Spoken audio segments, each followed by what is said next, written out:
Hello and welcome into another episode of Farm to Fame. I am Kelsey Winger. Peter Moylan is the twirler you also see alongside of me with the baseball bat, and Maddie Mass producing once again our dude, Maddie Mass. Just to clarify, Yep. his name is Matty Mass, and he also mass produces. Because You produce a lot at that John is Boy. a good start to the pod, by the way. We just nailed that. They say that it's start speeches with a joke, and we just killed it. Yeah. Way to go. I didn't. You did. That's why I'm here. Comedic value. You bring the beauty, I bring the funny. I like that.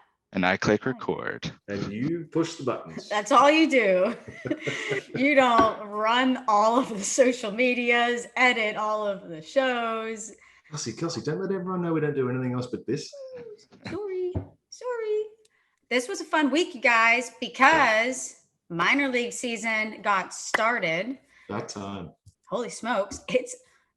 There's so many games that we're trying to come up with right now. Yeah, we just went from, hey, there's maybe 30 games a day to, by the way, we would go and have to look at another 70 per day. Oh, yeah. It was a little crazy. But so glad that season's back and all of the lives, man, who are affected by that season coming back. So that's awesome. How are you guys doing? So good. I'm so good. Yeah, it's been a great week. Few teams that are supposed to be playing well are starting to play a little bit better. Yankees, Braves, namely. Still, the Dodgers are sort of all over the place. Can't win a game. Did you see the stat that said that they've lost 5 consecutive series for the first time since 2017? Wow. They've lost 5 consecutive series. I wouldn't have thought that it was even that. They've been winning since 2013, so I'm surprised that they even lost 5 series in a row in 17. Do you think that it's just like the World Series hangover? I mean, I don't know. I've never won a World Series. I don't know what that hangover feels like. So, well, I mean, we've seen it with so many teams recently. I mean, I think of the Red Sox and the Nationals off the top of my head. I do too. Yeah, but Nationals was a different one. Red Sox, they sort of got rid of a few players, and I think about the Royals who went to the back-to-back World Series. Obviously, they didn't win it in 14, but they ended up winning in 15, and I was there in 16. So I got to see there's certainly no lack of urgency in the guys when I was there. They've still got the same goal. Just, to win a World Series and to be a good baseball team, it requires more than just putting a good team on paper and saying, okay, now we've got it. Things have to gel, things have to go right. Injuries, there's been a lot of injuries. It's been, especially in the Braves case, it's been starting pitchers out of form. Freddie Freeman's been not himself. Lineups have to click. There's a lot that has to happen for you to win a World Series and for you to be a good team. And we're seeing that in the early stages of this month. But we've got 162 games this year. So to quote Brian Snitker, I don't look at the standings until the All-Star break. So that's what he said. And that's, I guess, when it starts to matter. That's when you start to panic. But yeah, it's still a strange up and down year, and I'm here for it though. One more month of this and you question the Dodgers? Or in their case, look, if they keep losing series, again, I don't know the Dodgers as intimately as I know the Braves, but I would assume with all the new names that we're hearing that they're having to rely on non-name guys a little bit more than what they expected to at this start of the year. Yeah, it's wild. McKinstry is still hurt. Sheldon Noisy, who we talked about a few weeks ago, he gets some pinch hitting appearances, but he hasn't really been starting. I feel like every time I'm checking their box score, Gavin Lux is like 2 for 4. I don't know if that's just the games that I'm looking at, or if he's hitting. Any word on Bellinger when he's supposed to be back? Because obviously I haven't he's a big seen face. Anything on Bellinger, and then I thought I saw Cody Yelich. What? If Cody Bellinger and Christian Yelich. Cody Yelich. Cody Bellich. Cody Bell. No, that doesn't do the same thing. Bellich. I thought I saw Christian Yelich in a box score and then not again. So did he? They put him back on the IL. Wow. Yeah, I haven't seen any update on Belly. And I don't even know what they've been doing with McKinstry hurt too. Anyway, enough about the Dodgers. Gavin Lux is sitting 209, by the way. So I think it's just the box scores that I'm looking at that he's 2 for 4. Maybe he just I gets don't lucky really when you know. look at his box. Yeah. For his sake, he's probably going to looking at ask you him. to look at his box score every single day. Yeah. So there's our spiel on the Dodgers. Yeah. A great story that came out at the start of the minor league season was about Drew Robinson, Peter. Oh my goodness. You have a lot more details on his backstory, but for those of you who maybe missed it on social media, Drew Robinson is in the Giants organization. Peter said that he had bounced around to a few different organizations prior to that. Yeah. And in 2020, he attempted suicide and survived. Mm-hmm. And his story came out this week, and he started this season in AAA for the Giants. Well, the backstory, let's just go to, he got his first hit since the attempted suicide. You know, I could do the whole pod on just this subject alone, talking about mental illness and all the rest of it. But this is just he was a typical fringe baseball player. Got a couple of bats with Texas in 17 and 18. Was in the minor leagues when the pandemic hit last year. Had been dealing with depression and anxiety and self-worth issues, feeling like he wasn't good enough. And the worst thing that could happen was that the minor league season finishes and then he has to go home, and all of a sudden he's by himself, right? Mm-hmm. So mind's racing, and eventually it was a month. March 12th was when the minor league season was finished, and then April 16th was when he attempted suicide. So he's at home by himself, shoots himself, and wakes up and goes, "Oh my God, I survived." Spends the next 20 hours contemplating, basically, do I choose life or do I try and do this again? I mean, he was taking a shower. He was trying to clean his teeth and use mouthwash to get the taste of blood out of his mouth. All the time, all the while, he's worried about the amount of blood that's coming out of him, but not because of the amount of blood that's coming out of him, just because it's making a mess. Mm-hmm. And he doesn't want someone to have to clean up. So this is the kind of person that we're talking about, right? He's just attempted suicide, and the only thing on his mind is the effects of what he's done on other people. Yeah. It's absolutely insane. 20 hours into this ordeal, he's still by himself. He's still got a hole in his head. He's still contemplating what he's going to do. He's sitting there with a gun in one hand and a phone with 911 dialed to the other hand, and he's got to make a decision. Do I try this again, or do I call 911?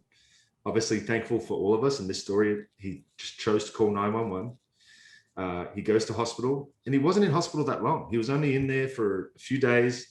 He went to a psychiatric ward or a mental institution. I'm not even sure what they call them now.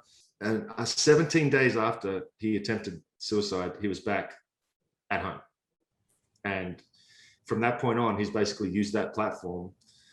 Obviously, he had to get himself in a state where he could do this. But through the whole thing, he remembers thinking about the future while he was going through this. So he knew that once it was done, he wanted to live. But could you imagine that change of thought that, okay, I'm going to do this after drinking a little bit, I'm going to do this. And then all of a sudden, no, I don't want this anymore. So he lost his eye. Yeah. But he's now had to make a comeback without his left eye or without his right eye. So and then dealing with the trauma of, I mean, if you're saying for 20 hours, dealing with the trauma of all the pain he has to be in, the fact that, you know, I mean, that there's a hole in your, like that whole, man. He said that he didn't feel physical pain until the next morning. So he said that he went to the bathroom and he was looking at himself in the mirror, and at one point he tripped and fell and hit the wound directly, but didn't feel that either. He didn't feel the physical pain of that. So whether he was in shock or whatever it wasn't until the next morning where he was sitting there. He said he was in excruciating pain because finally everything's 20 hours after he'd done this. He's still sitting there deciding whether he wanted to take it. Like, it's insane to me. But the coolest part of the story is obviously he makes it back. He gets an at-bat in AAA, or a few at-bats in AAA. He's playing in Vegas where he grew up, was born and raised. And he gets his first knock since this whole thing happened in front of his friends, his family, his doctors. Could you imagine that feeling for them? Like, for him, obviously, but I feel like he's the kind of guy that does a lot of what he's doing for other people. And it's just... And the fact that his doctors were there too, it's that's just really cool. Such an amazing story. So now he uses his platform. He goes out, he talks about depression, he talks about mental illness. It's such a massive thing that still isn't talked about enough. Obviously, it's become, people are more aware of it now. The tough guy athlete stigma has left. I hope so, because, if it just takes someone realizing that they're not the only one that's dealing with this. I've dealt with it. Like, it's horrible. The self-doubt, the power that the mind has over a person, and the self-doubt that it can generate, and the inability for you to switch that off. Yeah. It's nuts. Like, it's a real thing. And those people that don't deal with it, I'm sure there's a lot of people that have dealt with it on some level, but there's people that are completely unaware of how bad it can get.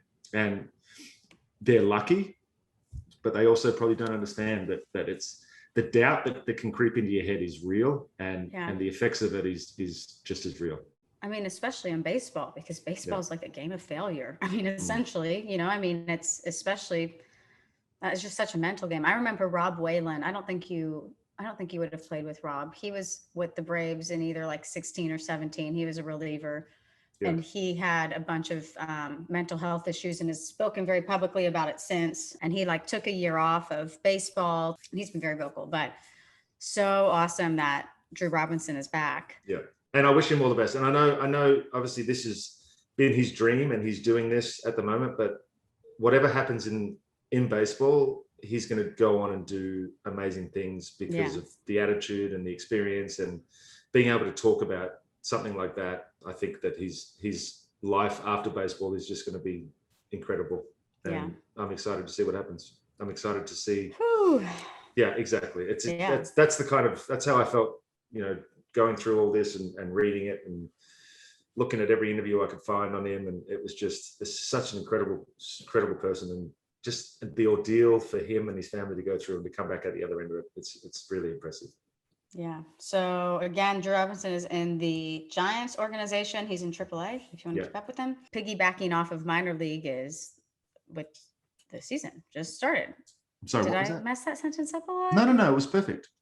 It sounded great in your head. Not so good when it was. I'll try again. Okay, minor league season is back, and we are so excited about that. And there were a few changes this year, Peter, that some are great, some are kind of sad. Hit me with them. The first big change was that there's now only 120 affiliated full season teams. That's down from 160 in 2019. There's only 4 levels essentially now: low A, high A, double A, triple A. And they're restructuring the geographical alignment. Yeah. So they have those, I think, the 3 partner minor leagues that we've talked about.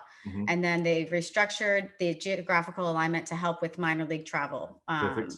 Which makes sense. I'm sure you love that, because I know that travel is just insane. In the new agreement, they're going to upgrade facilities, which is awesome. But the biggest thing, but it's still not enough, is pay raises between 38 and 72%. So that's awesome. Yeah.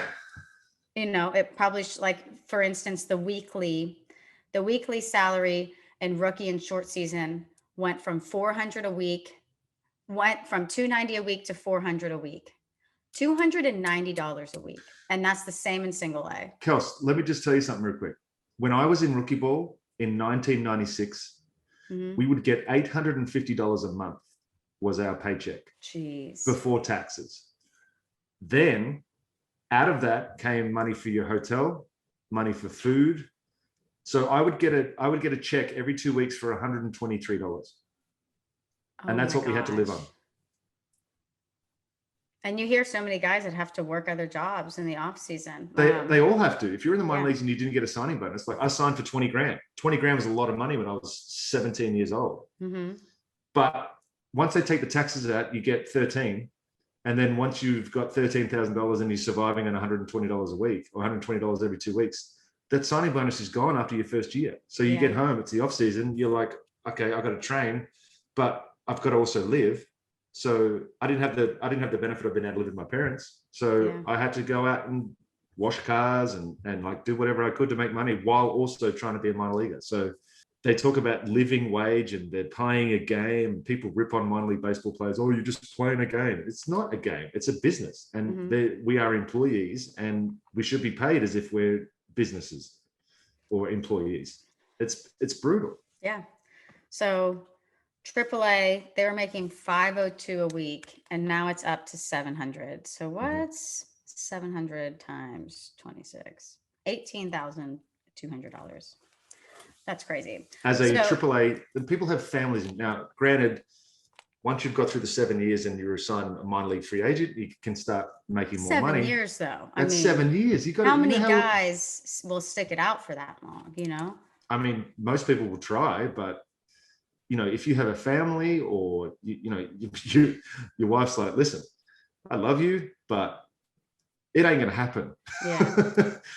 We're in AAA, you're hitting 150, and we need formula and diapers. So what are we going to do? That's the added pressure. You know, it's just so frustrating. There needs to be, and I don't know what the solution is, but there needs to be more involvement from the major league side of it. And obviously 2020 wasn't the best year to ask for more money from anyone, but it has to come from the major league side. Like there should be, there's so many stats out there about if you took, you know, $3 million and poured it into the minor league system, every single minor leaguer could have a living wage. And it's like, when you're talking about the grand scheme of payrolls and how much money these teams make and how much money these teams are worth and the amount of money that it would take to make a livable wage for minor league baseball players, it's peanuts. It's ashtray money for these people. And it's I don't understand how they don't see it as a necessity to bring up the lifestyle or the living arrangements with these guys. Some of the hotels you stay in, like it's not glamorous.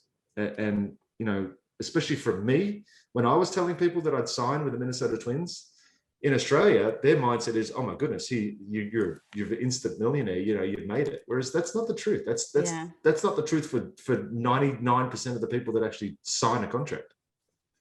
So what is your take on the two other points? Down 40 teams from 2019 and the 4 levels now and the upgraded facilities. The upgraded facilities great, needed to happen. Are they really just not great?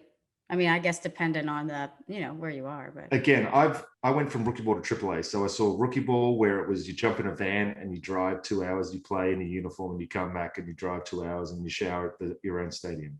Mm-hmm. The only experience I've had of A-ball was on rehab assignments, and I'm not going to call out any stadiums, but they weren't very good.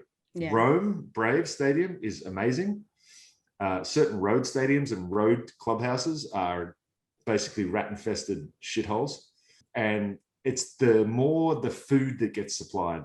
You know, these guys are relying on paying clubhouse dues to clubhouse staff and getting fed. And there was at one point we went to a road trip and the spread was a bucket of cheese balls and a crock pot full of cheese with some chips to dip in. So if you didn't like cheese, you weren't going to eat. Peanut butter and jelly sandwiches, like 2 loaves of bread and a big tub of peanut butter and a big tub of jelly, and with a plastic knife that everybody had to share. Like that was your spread for a lot of the time. So that sort of stuff needed to be picked up. That's so crazy. Yeah. So it's good to see, you know, that they're taking the steps to make those changes. Obviously, as Peter's saying, more can be done, but that's a step in the right direction. So, and they're thinning out the amount of people that they've shortened the draft. Was there too many people that played minor league baseball every year? Maybe, but with 4 teams per organization now, maybe that changes, you know, the quality of you know, I don't know. I want to see more people play. I want to see more people playing baseball is my point. So when you shorten the draft and you get rid of 40 teams, there's effectively 1,200 players that aren't going to play, but there's also the independent balls now. So, but are those 1,200 players that never would have made the big leagues anyway? So they're just wasting their own and everyone else's time. Like that's the argument. And I don't know where I sit on that yet. I will have to see the effects of what happens. Because from those 1,200 players, sometimes there's going to be 5 cool stories, like the 57th round draft pick that never would have got a chance to play, like the Mike Piazzas, like these sorts of stories that we all enjoy. Mm-hmm. It's all great to see these 1 and 2 picks come up to the big leagues that were expected to be there, but it's the unexpected guys that I like hearing about. Yeah. Lots of changes, good changes. I will be very excited to see how the season plays out now after taking the season off. But we are so glad that it's back. And we have a lot more guys to talk about. So good. So now, Peter, it is time for our Rookie of the Year watch, which is brought to you by Manscaped, our very first sponsor, and we love them so, so much. This segment, like we said, is brought to you by Manscaped, who is the best in men's below-the-waist grooming champions of the world. Manscaped offers precision-engineered tools for your family jewels. Manscaped just launched their 4th-generation trimmer, the Lawnmower 4.0. You heard that right, my friends. The 4.0. Join over 2 million men worldwide who trust Manscaped with this exclusive offer for you, 20% off and free worldwide shipping. Yes, Melbourne Aces fans, free 2 million and 1 wide shipping. What? Said June over 2 million, and yeah, I'm the 1 over 2 million. There you go. So you can use the code FARM at manscaped.com for 20% off and for free worldwide shipping. If you don't do it, you're missing out. It's that simple. If you don't trim your nether regions, you shouldn't be listening to this pod. Manscaped. It's a beautiful product. We talked about it last time, Kelsey. Yeah. You can tell once you open up the box to something. Whoa. Look at the light. Look at the light. There it is. Don't you? Oh. Trying to see the light. Yeah, it's perfect. You never know when those regions, they get shady down there. I'm not sure if you missed it last week. They have a whole new balls game in here. You don't understand how you may understand, but I'm telling you that light's a lifesaver. So you like it? The 4.0? Yes. It's magical. It all but basically shaves your balls for you. Yeah, that's good. Yeah. I guess that's helpful for a man. Yeah. So we love Manscaped. We do. They're our very first sponsors. You can use the code FARM at manscaped.com, 20% off and free shipping and more confidence. Just look at me. So we've kind of made some changes, guys. We're getting a little bit more organized. Yes, we feel like we were talking about too many guys, and as much as we want to talk about too many guys, we're an efficiency pod, and we want you guys to take stuff away from it. So we're just going to hit on 4 guys for Rookie of the Year watch, and we are going to start with Dylan Carlson, who, Peter, the month of May, he's hitting 367 in the month of May. That's good, right? Yeah, a little bit. So he's hitting 303 overall with 3 home runs. And I think the 3 home runs came in like his first 6 games. And they might have been, I think they were all bunched together. He has a hit in every single game in May besides 1. And his last 3 hits. So this weekend, he was really good. All multi-hit efforts. So this is a guy that we were talking about before the season started. So started the month of May. He was hitting 277. And now he's hitting 303. So he's hitting above 300. So he got a taste last year, got the jitters out. And he's having a great year. Okay. Well, I'm not going to go back into Yurman Mercedes the day after he was born and then give you all the history of what happened since then. So I'm just going to talk about the last week. And he had a slow start to this week. I'm going to be honest with you. He was 2 for 15 before Sunday's game. And then he came out looking like Pink Iron Man. Pink Mother's Day uniforms and decided to go bananas yesterday against Mikey Minor, former teammate of your co-host. So he's back up to 375 for the season. He's still only got 5 homers. His power stroke's sort of gone a little bit. They were talking about how the league has started to make adjustments in the way that they pitch to him, and then he's now making the adjustments back.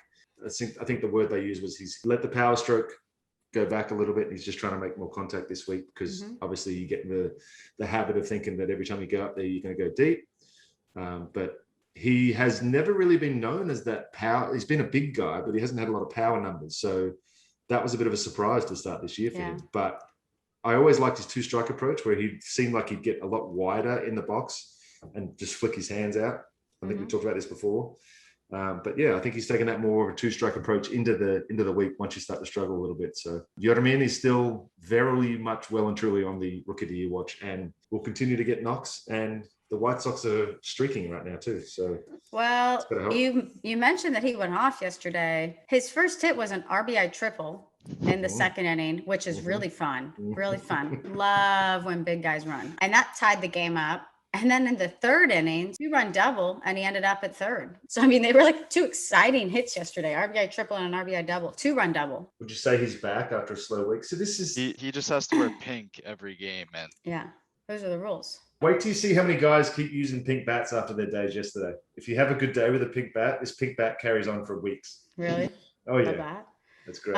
He still has the highest batting average among all rookies. Probably, yeah, he's still second in the league to Mike Trout, who's hitting 376. So who? I don't know.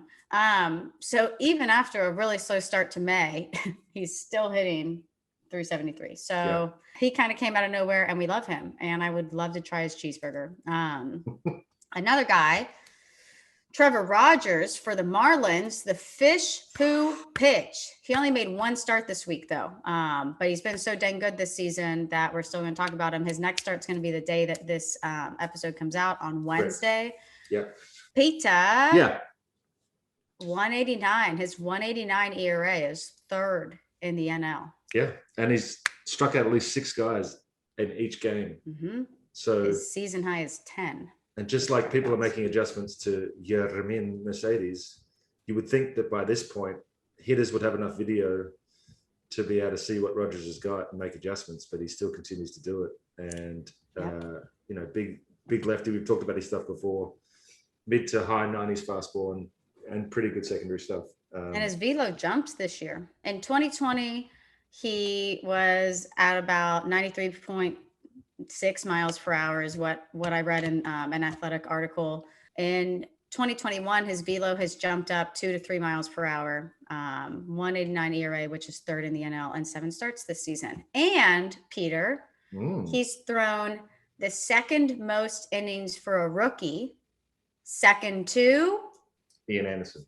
Yes. Okay. We're going to keep going. Okay. Good job. So, but it's only 1 inning difference. Trevor Rogers has thrown 38. Ian Anderson has thrown 39 innings. Okay. Rogers has given up 7 fewer runs than Ian Anderson. Okay. And Trevor Rogers leads all rookies in strikeouts with 50. And the next closest is Ian Anderson. Ian Anderson with 43. And the next after that is 33. So yeah, Ian Anderson and Trevor Rogers are like topping a lot of those one-off numbers in rookie pitching. So, and like Peter said, he's every single start, he's struck out at least 6 guys. That's the lowest, 10, 8, 7. So Trevor Rogers has been very good. I did notice that he's only gone 5 in his last 2 starts, which we'll take. Here's my thinking, right? Okay. Teams have to be very careful with their starting pitchers this year. Yeah. Because a normal starter will make 32 starts. So if you go 6 or 7 innings over 32 starts, not a math pod, but that's a lot of innings, especially after having a shortened season last year. So you're going to see a lot of, especially because the fish are not necessarily going for it this year. So yes, they're still in the NL East right now, but they're not worried about 2021. They're worried about 2022, 23, 24. So you might see some strange innings limits put on the fish starters because they're all so young too. They're all still developing. And the last thing you need to see is next year when you're trying to make a run for it and guys blow out because they went too hard in 2021. So I think a lot of those teams are really managing. And in the minor leagues, you're seeing a lot of piggybacking, which means instead of having a 5-man rotation, they've got 8-man rotation in the minor leagues where one guy will start 1 week and then a guy will come in behind him in the 5th inning and throw 4 innings. So effectively, you've got through the game with 2 starters going 4 innings instead of using a starter for 6 and then relievers for 3. So you're seeing that all across the minor leagues this year to try and limit and excuse me, pause for 1 second. Rebuild, reconstruct, rebuild their arm strength, I guess is what. Yeah, okay. Words are hard. It shouldn't have been that hard though. I mean, it's okay. I do this for a living. I talk for a living. I know. I used to it's throw tough, baseballs though. for a living. It's tough though. Words are really tough. I'm just an athlete. So just an athlete. No, you're more than sports. No, you're still an athlete. A kind of sad update. What is this? Paint me like one of your French girls. A sad update, not a sad update. Just go Titanic reference. Because you did kind of a pose. I'm the girl. Yeah, because you did a pose. I'm Rose. Yes. That makes sense. That makes sense. Thanks, Rose. So Akil Baddoo. We'll let you take this one, Kelsey. First of all, I just want to make it known that we still love Akil Baddoo. Nothing has changed. We still think he's great. And I think if he knew Peter and I, that he would think we're great. I think we'd all be great friends.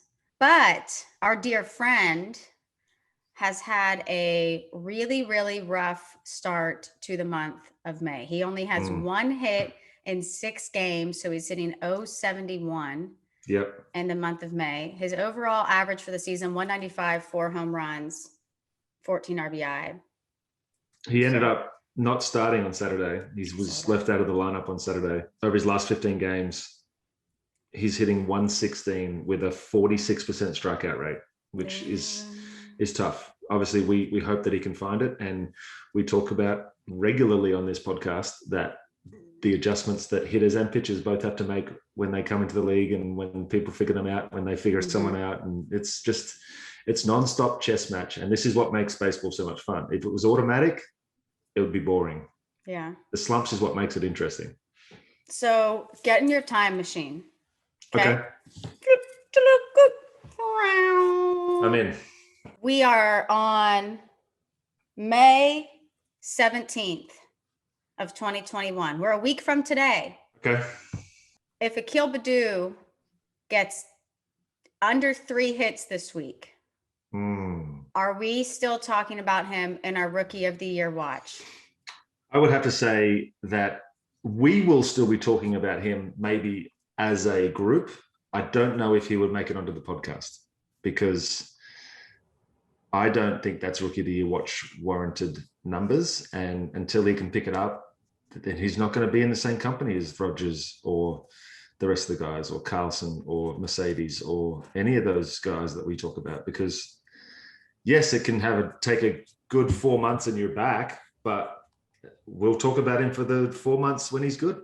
Unfortunately, that's how this pod works. It's a guillotine, man. You're there 1 week, you're gone the next. I know. If this was a once a year pod, he'd be happy. But this isn't a once a year pod. This is a once a week pod. Look, we're just saying we still love you, Akil Baddoo. We Baddoo love you. And we're cheering for you. And we think you're going to get more than 3 hits this week. That was just a hypothetical. I'm also not sure that he listens to this and is going to actually have this affect his week. I think he does. Okay. Okay, now everybody out of the time machine, we're back. Okay. Now we are going to move into our top 10 prospects. Yes. Okay. Maddie Mask came up with this list. You ain't going to find this list anywhere else. Nope. You're not going to find this list on the Twitters. Nope. You're not going to find this list in any kind of article. You're going to find this list amongst the farmers. Us. Right here. Exclusive. Just in case any GMs want to tune in now. Just in case. Yeah. We've got the next Moneyball kid. We've got the next exclusive. Jonah Also want to Hill. make sure everybody knows Skinny that Jonah Hill. We've changed the whatever board this is saying from farm to fam, because if you've been with us through the start of the season, you're now fam. This isn't just a spelling mistake by us. This was intentional. This is by design, people. Now you may look at that and go, another spelling mistake by those two. Obvious. But no, deliberate. Fair. Very fair. Not an English pod. or a math pod. We're just an efficiency pod when it boils down to it. Two people that want to get things done. Okay, top 10 prospects. Matty Mass, when you sent us this list, are these in order of who you truly believe, or like is the first guy we're gonna say is he your number one prospect? The first guy for this there is week, not another person. There's not another person who's going to have a week like this, maybe ever again, Kelsey. So, shall we get into it? Kick it. Peter and I split these people up, so we don't know anything about who the other person's talking about. Correct. So, Peter is leading off today for the Farm to Fame crew. Started Australian, went Pirates of the Caribbean. Or is it Caribbean? That is a discussion for a whole nother day. Shall I just get into this? Okay. Ranked at number 1 in Matty Mass's Who Had a Good Week.com. Trevor Hauver of the New York Yankees, the number 23 prospect in the Yankees farm system, down there in Tampa, playing for the Tarpoons, the A ball for the Yankees. Okay. It's his first year in Pro Bowl, by the way. So you want to talk about making an impression? His first week, he has 18 at-bats, 10 hits, 6 home runs, 13 RBIs. That's good enough for you had fun with this one. A 2,265 OPS, a 2265 OPS. I don't think I've ever said that for anyone ever. A 2265 OPS. In his first week of Pro Bowl, that's what you do. So when you say it's his first season of Pro Bowl, I'm trying to Google him now. So he was drafted by the Royals in the 37th round in 2017, didn't sign, and then drafted by the Yankees in the 3rd round, 2020, last year. There was no season last year, Kels. Yeah. So he comes into spring training this year. He was drafted out of Arizona State. Yeah. Okay. Goes to A-ball and has the greatest week in the history of any A-ball player ever. Obviously, you want to get off to a good start. Now, a good start would be maybe 1 for 3 with an RBI or just make an impression. Just do enough that you don't feel like you're going to get released. Impress it. That is going off your tits. It's the only way tits. That's the only way you can describe it. And did you that was say teats, that as in when you're milking a cow? I didn't say the other one. That was teats. Yeah, teats. We're a milk pod. I love milk. 1%. My turn. Go, Kelsey. Most of y'all probably haven't heard about this guy. We really had to dig. We're trying to find guys who you don't know about, so we really had to dig deep for this one. So I'm talking about Wander Franco. Yeah, who's that? I don't know. He's just the top prospect in baseball. Oh, okay. Plays for the Tampa Bay Rays, but he's in AAA. But we're probably going to see him pretty soon up in the show. So he jumped from high A to AAA. Who else did that? Peter Moylan. Didn't you? Isn't that what you said earlier? Different. Long legs. Different but the same. Also notable about Wander Franco, since none of you have heard of him, he's the only top prospect in the game with 80 grade potential for his overall hit tool. The boy can swing it. So far this season, he's hitting .304 with 2 home run and 5 RBI in 5 games. 2 of those games, he went 0 for 4, and the other 3 games were multi-hit efforts. He is just somebody who we're probably going to see pretty soon. Mm-hmm. Like I said, he jumped from high A to AAA and he's hitting 300. Obviously, we're only 5 games in, super small sample size. Number 1 prospects in all of baseball don't usually miss once they're in AAA. Yeah. Let's just go ahead and say that. Yeah.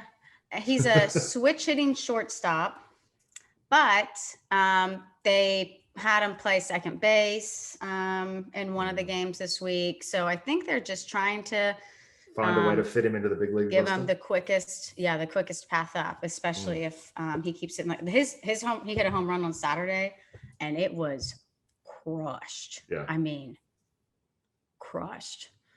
Well, so the Durham Bulls, probably the coolest minor league team. And they got some talent. They got some sweet merch, by the way, too. Great stadium, unbelievable stadium to play in. Tobacco Row, right across the street now that they've done up. And if anybody's in the North Carolina area and feel like going to watch a baseball game, I would highly recommend going to watch these guys play. Got it. Yeah. So jumping straight on to someone else who we know that he's going to be in the big leagues at some point because their president was wonderful enough to talk about the fact that they're holding him back from the big leagues for financial purposes. So everybody knows the story well enough. Jarren Kelenic, massive piece of the Edwin Diaz and Robinson Cano trade. Yeah, he was the piece. All he did this week in 18 at-bats was get 8 hits, 2 home runs in the same game, by the way, and that's good enough for a 444 average and a 1278 OPS. He's in AAA Tacoma playing for the Rainiers. I don't know how much longer it's going to take for him to get to the big leagues. It could be within weeks, days even. Well, did you see the tweet from our friend John Morosi? No, what did it say? He tweeted this out 4 days ago on May 6th. So by the time people are listening to this, it's been in the Twitterverse for quite some time. But he tweeted, Mariners star prospect Kelenic is likely to make his MLB debut later this month. As I said on MLB Network a few moments ago, Seattle's left fielders have combined to hit 204 over the season. Soon the Mariners outfield could be Kelenic, Lewis, and Haniger. Okay, I love that. And I love the way they're trying to spin that. But like, this has got nothing to do with left fielder's performance. This guy deserves to be in the big leagues right now. And that's the frustrating part, which we've discussed multiple times on this pod. So let's just not get into it again. Carry on, Kelsey. He has a friend. His friend's name is Julio Rodriguez.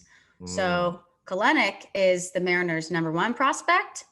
Julio Rodriguez is the #2 prospect. I thought it was MLB. He's MLB's #5 overall prospect. That's what it is. They're so studs. I mean, seriously, like those two guys. But Julio Rodriguez started the season in high A, which kind of surprised a lot of people that he didn't start in AA. Right. But, you know, people are competitive. He can just use that as like motivation. And honestly, even though he's in high A, if he just rakes this season, it's not out of the question that. Well, nothing. I don't think anything's out of the question at this current stage of the game. Yeah. So they're looking for bodies. Yeah, and he's a body. There was a play at the plate.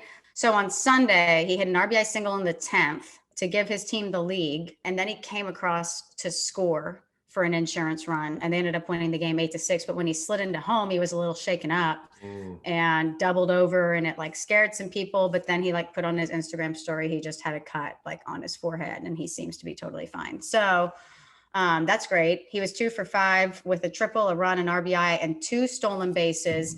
This season so far, he's hitting 280, and he's gotten a hit in every game but one. So wonderful. That is someone who we might see up here, but it would be a lot longer than Kelenic. Well, someone who's already here, Kels, is Seth Brown. You want to talk about a week somebody had? Well, maybe a couple of days that somebody had. But the funnest part about me studying this guy was finding out that the A's faced 6 left-handed starters in a row. So he didn't get to play a lot for the week leading up to the weekend. Oh, man. But when he did get a chance to play, he just went ahead and hit a walk-off on Friday night, hit a massive walk-off, right, for his first ever walk-off. And then the next day comes and takes the greatest, best-looking pitcher in the league deep in Tyler Glasnow. Straight away center field in the Oakland Coliseum. So Bob Melbourne said, without him, and you never see a manager come out and say this, so I thought this was a cool spot. He basically just said, without Seth, we don't win either of those last 2 games. So we don't talk about a guy making an impact after not having played for a week, maybe a couple of pinch hits appearances, but yeah, he had a weekend. He's at 5 home runs in 23 games. 23 games is still, that's only 3 weeks. You're hitting 5 homers in 3 weeks. Yeah, this weekend was really good for him. And I feel like we've wanted to talk about him numerous times this season. Why didn't we, boss? Seth Brown probably didn't make the cut, but this week. That's right. He did. Welcome to He made the cut on a week that we're talking about less guys. So that's got to talk about the week that he had. Yeah. 28 years old, out of Lewis Clark State. Never heard of that. Okay. Must not exist then. Probably doesn't. Completely made up. So this guy isn't made up. And this is Estevan Florial for the Yankees. He's the Yankees' number 10 prospect. Okay, Peter, I think you're going to like this cat. So let's see. This guy, he's been in the minor leagues since 2015. He's a former top 50 prospect. Love it. he debuted last year. He had one game, 3 at-bats, 1 hit. Oh, it's sent down hitting 333. Was he like an extra guy for a doubleheader or something? Matty Mass, do you know? They were battling injuries the whole season. It was when he came up, it wasn't expected he was going to stay up. Okay. His last 3 seasons have been affected by injuries and COVID, obviously. He had a broken hamate bone in 2018, a wrist fracture in 2019, and then obviously COVID last year. But Friday, he hit 2 home runs. Sunday, he homered again. So far in 6 games, he's in AA. He's hitting .318 with 4 home runs. And he got a shout out from Aaron Boone. I'm sure Matty Mash, you saw that. This is a direct quote from Aaron Boone. He's a 5-tool. He's an all-star caliber talent, a guy that can legitimately play center field, fly, power to all fields. He certainly has all of the tools to be a special player. It's about putting those together and now having it show up in performance and consistency. So they just want him to stay healthy. But this is a guy like, he's been in the minor leagues now for 6 years. He had 1 game in the show, and he has apparently, according to Aaron Boone, all the talent in the world. He just can't stay healthy. Know that feeling. So we'll keep an eye on him. Talent part, but no, you have the talent.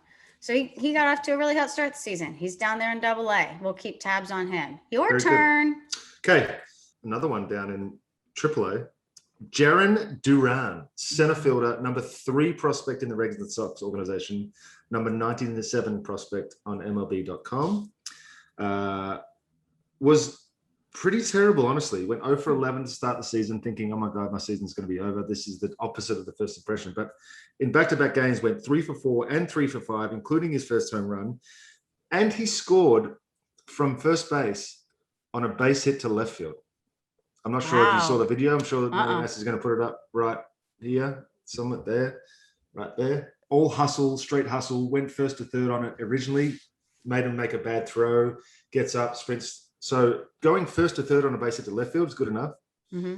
Scoring on that, forcing them to make a bad throw, hustle guy. So congratulations on turning your season around in 2 days. That's it. Next, go. This guy. We're going to work on our transitions. Okay, you go. Ready and go. Adolis Garcia for the Rangers. Adolis Garcia for the Rangers. Are you listening, world? Rookie of the Year watch next week. Ooh, yeah, for sure. Listen up, folks. Monday, 2-run home run. Tuesday, home run. Good. Saturday, game tying home run. Sunday, home run. That's good. He's hitting .297 with 9 home runs and 26 RBI in 26 games this year. Apparently, Adolis Garcia remade his swing at the alternate site last year, so he benefited from that. In the month of May, we're recording this episode on May 10th. We're 10 days in. He's hitting .400 with 4 home runs and 12 RBI.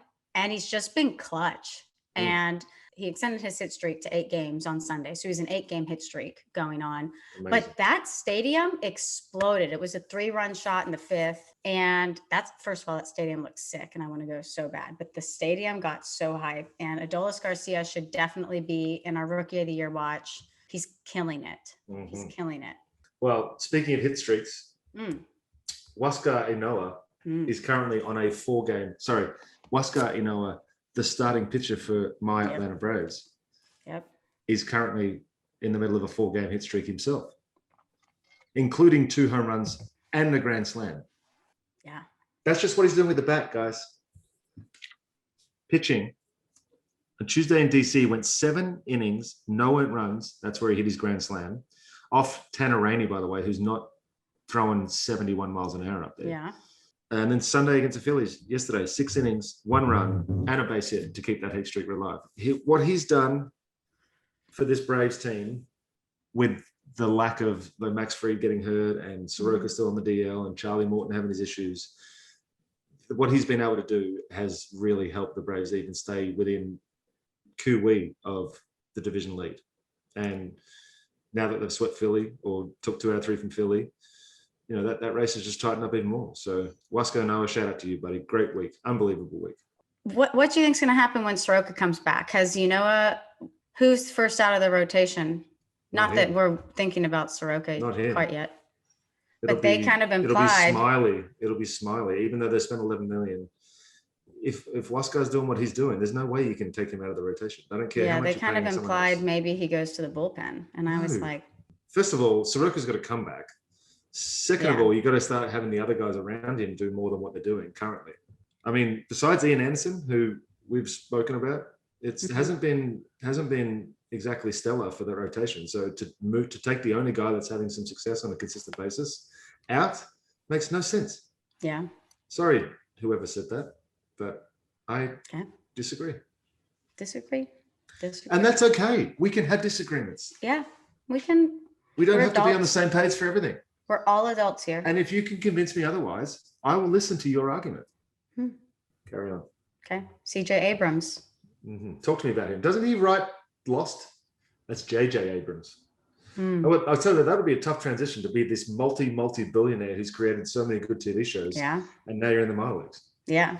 But he's the number 8 overall prospect. So that's pretty nice. Yeah, that'll be good. He's the Padres number 2, though. Behind who? I think Mackenzie Gore. Is it? No, Mackenzie Gore's in. Is it? Isn't Mackenzie Gore the starting pitcher for the Indians? Who's that Mackenzie? Tristan McKenzie. Yeah, Tristan McKenzie. Yeah. Who had a pretty good start this week. I think he had a lot of walks. Don't you get off track. I won't. I'm just saying. You brought him up. Get and off track. That's it. He had a pretty good start. That's it. CJ Abrams, 20-year-old shortstop. You know, he's moved through the Padres minor league system rather quickly. Like a fish?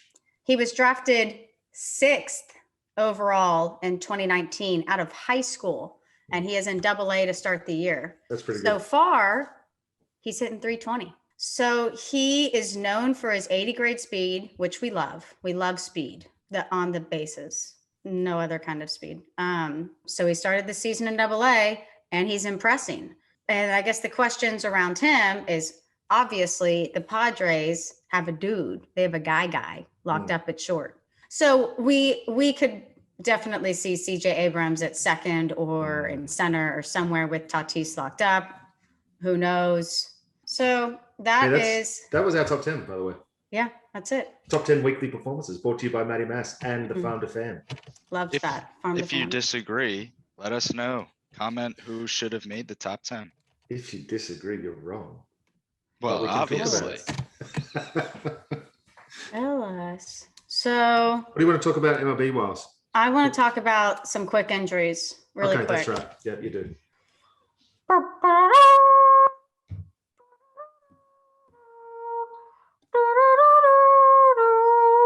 It's time for our king. Jazz Chisholm Jr. ran the bases before the game yesterday. He's coming back from a hamstring injury. We love to see it. Come on back with your bad self, Jazz Chisholm Jr. He's going to begin his rehab assignment tomorrow on Tuesday with AAA, and he's thought to be about a week away from returning. We can't wait, truly. Ke'Bryan Hayes for the Pirates. Yes. He moved to the 60-day IL.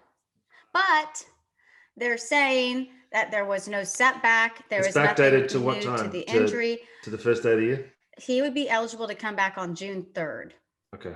So that's still longer than I would have thought, but still. Well, yeah. So yes, there has definitely been some incorrect information out there because we thought for weeks he's going to be coming back.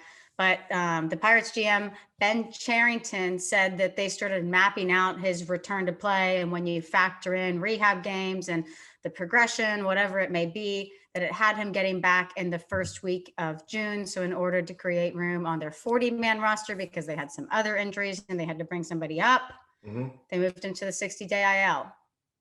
Okay. Eligible to come off on June 3rd. I like this move. I like this move too, because one, it gives him way more time to get himself back right. They don't rush him and have him hit BP in 40-degree weather. And he will be well and truly be over the injury by the time he comes back, and we won't have to worry about any more setbacks. So, and when he is back, I mean, he's in every conversation still for Rookie of the Year, and he hasn't played a game in like weeks. So, it's going to be tough for somebody to take the rookie year off somebody that's going to play a full season. That's what I was especially just with the thinking. seasons that guys are having. Yeah. It's not like the NL East where no one's taking control. There's a few guys that have stepped up and gone, hey, by the way, like Forrest Gump meme right here. The what? Lieutenant Dan. Alex Kirilloff. If you listened last week, this dude was crushing it. He was crushing it last week. Then he got hurt. Got put on the IL on Wednesday with the right wrist sprain. At first, this was not good. People were very nervous about this injury. They didn't know how bad it was. He injured the same wrist and missed a lot of time in 2019. And then the report started getting a little bit more optimistic that he was starting to feel better and the swelling was going down. On Friday, he was examined by a wrist specialist in Ohio, and he got a cortisone shot in his wrist. So now he's expected to test that sprained wrist by taking some swings in the next few days. And if that goes well, he'll be on track to returning soon. But Good. Rocco Baldelli said if it's an unplayable situation for Alex, having surgery is definitely an option, because he said some guys can play with this and some guys truly cannot play with it. I don't know what it is, but some guys can do it and some guys can't. It was a wrist, right? Mm-hmm. It's the same hand that he hurt when he missed a lot of time in 2019 because he sprained the same wrist. Okay, so that would be really frustrating for him. It's going to be frustrating anyway, because to finally start to feel comfortable at the plate and start to feel like you're making an impact, and then to come down like this, it kind of reminds me of another twin, Glenn Williams, who was an Australian who finally got to the big leagues with the Minnesota Twins after years and years in the minor leagues, and got off to one of the hottest starts by a rookie in Twins history, and was hitting 4 something for his first 15 games.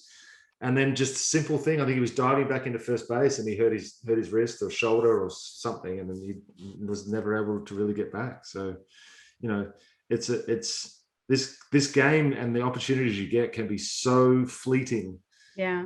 That's why I'm happy that they've sort of changed the whole attitude, then let people have fun, because you know you may as well enjoy yourself while you're playing a freaking kids game for a living. I just tried to look up why or how he hurt it. Yeah. And Aaron Gleeman, who writes for The Athletic, said that it happened while sliding into second base during Monday's game. There you go. Every hitter should wear one of those wrist protectors that get that a lot of the guys are putting on. Makers. Some of them have the bit to stop the fingers from getting crushed. Yeah. Others have it from stopping the pressure when you go into a base. Because if you're going if you're sliding, these guys are getting up to like almost Olympic sprint speeds, and you're sliding into a base and you're trying to stop yourself with your hands. Like there's going to be some jarring action going on there. So I'd be doing everything I can to protect myself. This is coming from a guy that never wore a freaking jockstrap but I'd do everything I can to protect myself. Like, come on, Peter. Come on, Peter. Come on, Peter. So those were kind of like the notable injury updates. Julian Merriweather was transferred to 60-day IL. That's sad. I just had Maddie do a little quick research for me, and injuries are up 25% in April compared to last year. Crazy. How did you look that up? Ken Rosenthal just wrote an article for The Athletic this week, which in that article, it breaks down, leg injuries, this injury, that injury, but across the board, it looks like an average of like 25% increase just in 2021. And I wonder if I'm sure I should probably just read the article, but I wonder if it talks about years past as well, or whether it's just a 2020 comparison. But, I feel like there's kind of like, there's been years in the past where I think, man, there seems to be so many guys on the IL or DL, but yeah, I'm just, I'm noticing a lot more now. Maybe because I'm paying attention to more teams. Yeah, this is the most I've ever been in on so many teams. Right. MLB things that I want to talk about. Peter, why the heck are there so many no-hitters going on? I think Sarah Because Langs. hitters suck right now. Well, Sarah Langs, I think, sent out a tweet that said the most no-hitters in a full season is 8, and we are already at 4 and a half. Yeah, 4.5 a month into the season. Yeah. So is this are pitchers' arms like this much more lively because they had so much Scouting rest reports last and year? analytics. Or No, I think it's more to do with obviously, yes, velocity's increased, stuff has increased.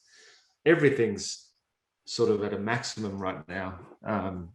But so is wild pitches and all the rest of it. So you'd think that at some point someone would, I don't know. I mean, you give hitters a couple of weeks, 3 weeks to get themselves out of the spring training mode, and that's when pitchers are usually ahead of hitters. Mhm. So early in the season, that's what the general speak is.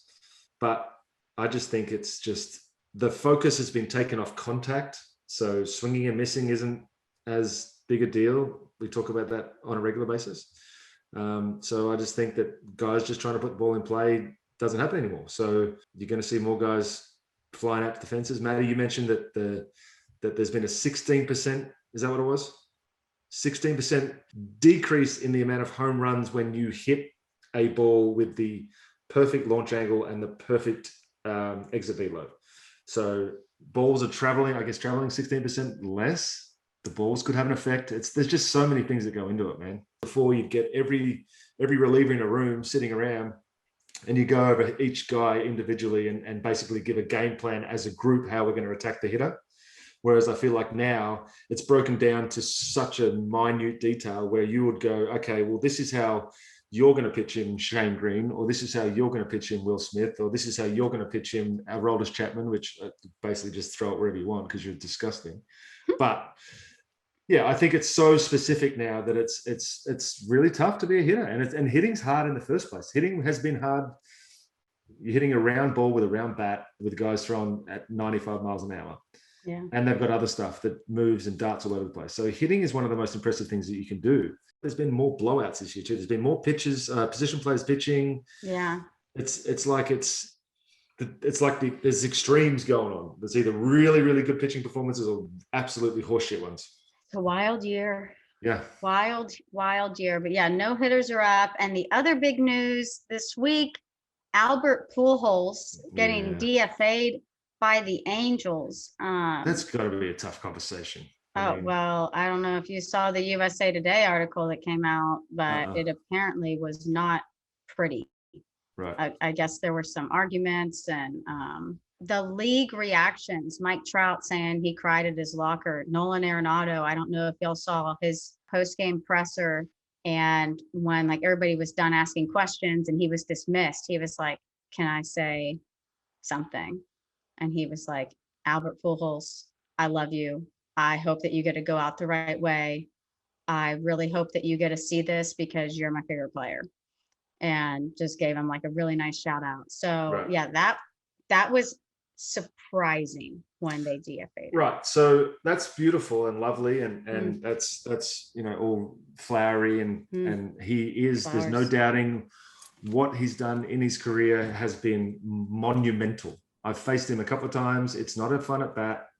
He was the best player that I'd ever seen live. I caught Barry Bonds at the end, so it was tough to see him myself and be able to give my opinion. But I watched a lot of Albert Pujols and faced him a lot, so there's no taking away what he's done. He's going to be in the Hall of Fame with that question. But his numbers since basically 2018 have not been very good.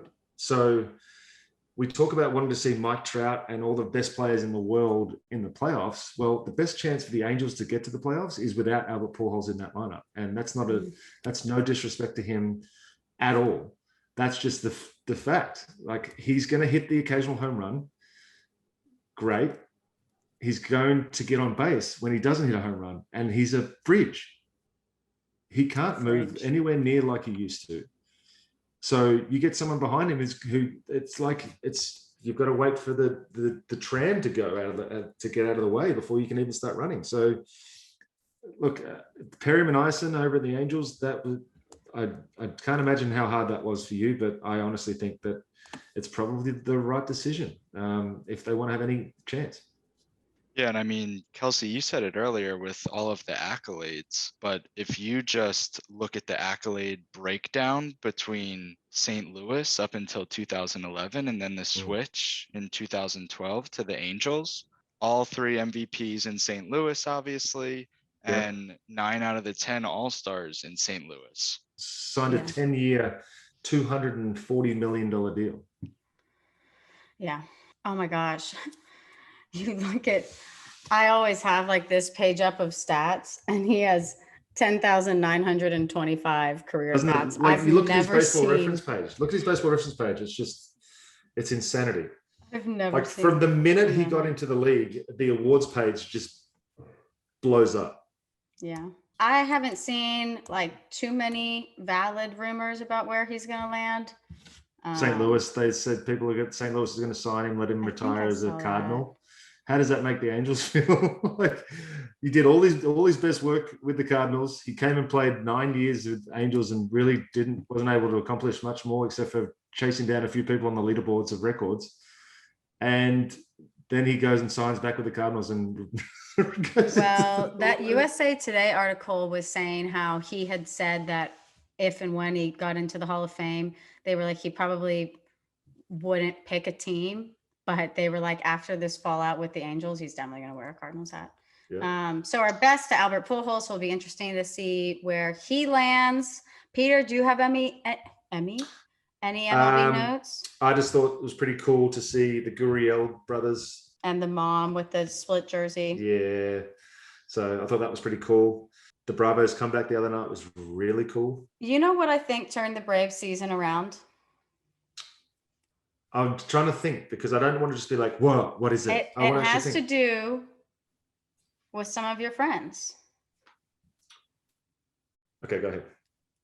Luke Jackson took the bullpen on a bike tour of DC on their off day on Monday. He dressed up like a bike tour guy, and the whole bullpen went on a bike tour with tour guide. They did sweep DC after that. I'm telling you, the season turned around. That was after they were. Luke Jackson is so funny, man. He's your so friendly funny. Neighborhood slider, man. That's the greatest nickname in the history of the game. He's so funny. And he's also an esports. He like owns a gaming team. Yeah. It's wild. These are the kind of stories you're not going to get listened to any other pods, guys. No. You don't know who Luke Jackson is. Now you do. Look him up. Yeah. Kind of good looking. Got good hair. So that's what I think turned it around. He's from Texas. Well, that's good. I like that input. Australian lingo for the day from Peter Moylan as we continue our quest as Melbourne Aces fans. Today's words, because there's 2 of them, is dog's breakfast. Now, I'll let you both have an idea of what it. I want to see any fingers going on typewriters. Hold your hands up, Kelsey. What does dog's breakfast mean? Is it like a casserole? No. Maddie? Okay. A dog's breakfast is when you have to pick up your dog's shit. No. That's a good guess. Close. Both good guesses. Both very good. Not close. So dog's breakfast basically means absolute chaos. Because if you've ever had a dog that really enjoys food, once you put that food down in the morning, it's like, yeah. So just tell you what, I came walking down the stairs and the living room looked like a dog's breakfast. I like that one. There you go. You can describe anything that looks like it's like instead of saying, oh, it looks like a bomb went off in here, or, we've got to clean this up, it looks like a dog's breakfast. Are you going to steal that? Yeah, I like that one. Yeah, so I think that's the way I'll do it from now on, is I'll come up with a word and I'll let you guys have a guess, and then I'll give you and I'll use it in a sentence. So we're like at a spelling bee. That was juicy. I liked that one. I'm going to start using that one. All right. So anything else, guys? I'm all out of love. I'm so lost without you. I got plenty of love. I just got nothing else to talk about in the pod. So. Yeah, love. Well, that was this week's episode. We hope you guys liked the new format that we did. And you couldn't even tell that we had to take a break for an hour and a half because we lost Wi-Fi. Yep. Yep. But we got to eat, and we're full, and we're good. So thank you guys again for listening. You are officially Farm to Fam. You're our fam, and we love you and your support. Thank you guys so much for listening. Maddie Bass, great job. Peter Moylan, great job. Manager of the Melbourne Aces. Can't make the other announcement yet, but there's another one coming. Ooh, teaser. Tune in next week. We hope you guys have a great week. New episodes every Wednesday. Thank you to Manscaped, our first ever sponsor. We love you so much. Use the code FARM. Y'all are the best. Farm on, farm often, as Peter Moylan said last week. Yes. See ya. Peace, bitches.